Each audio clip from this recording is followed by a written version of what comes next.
स्वराज मेरा जन्मसिद्ध अधिकार है और जब तक ये भावना मेरे भीतर जीवित है, मैं बूढ़ा नहीं हो सकता। चापेकर बंधुओं को 2 ब्रिटिश अधिकारियों की हत्या के लिए उकसाने के आरोप में मुझे 18 महीने की कैद हुई थी और 1888 में जब मैं जेल से बाहर आया तो मैंने यह नारा दिया था, भारत कितना अद्भुत देश है, 327 ईसा पूर्व। यह बात मैंने अपने साथी सेनापति सेल्यूकस से तब कही थी जब मैं उसके साथ भारत पहुंचा था। ये मैंने क्या कर डाला, 261 ईसा पूर्व। ये शब्द कलिंग के युद्ध में शहीद हुए हजारों सैनिकों के शवों को देखकर दुख और विलाप करते हुए मेरे मुंह से निकले थे। आज मैं आपसे एक ही चीज मांगता हूं, तुम मुझे खून दो, मैं तुम्हें आजादी दूंगा।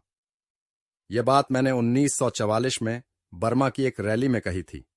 बाद में यह पंक्ति देश के सभी युवाओं के लिए प्रेरणा स्रोत बन गई।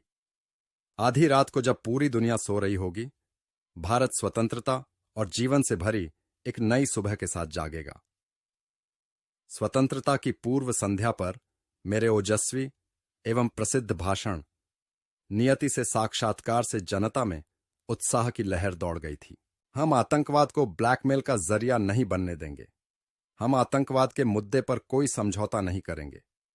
25 सितंबर 2003 को भारत के प्रधानमंत्री पद पर रहते हुए मैंने संयुक्त राष्ट्र महासभा में कश्मीर में युद्ध विराम के पाकिस्तान के प्रस्ताव को खारिज कर दिया था। मुझे उस धर्म से होने पर गर्व है जिसने दुनिया को सहिष्णुता और वसुधैव कुटुंबकम का पाठ पढ़ाया है। मैंने पश्चिमी देशों को वेद और योग से परिचित कराया। हार्वर्ड विश्वविद्यालय ने मुझे अपने दर्शन शास्त्र विभाग का अध्यक्ष बनने का प्रस्ताव भी दिया था।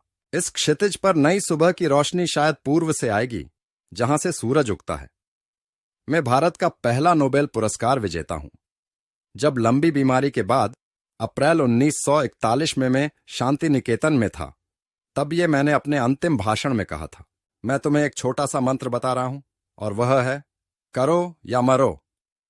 8 अगस्त 1942 को भारत छोड़ो आंदोलन की पूर्व संध्या पर मैंने यह प्रसिद्ध भाषण दिया था।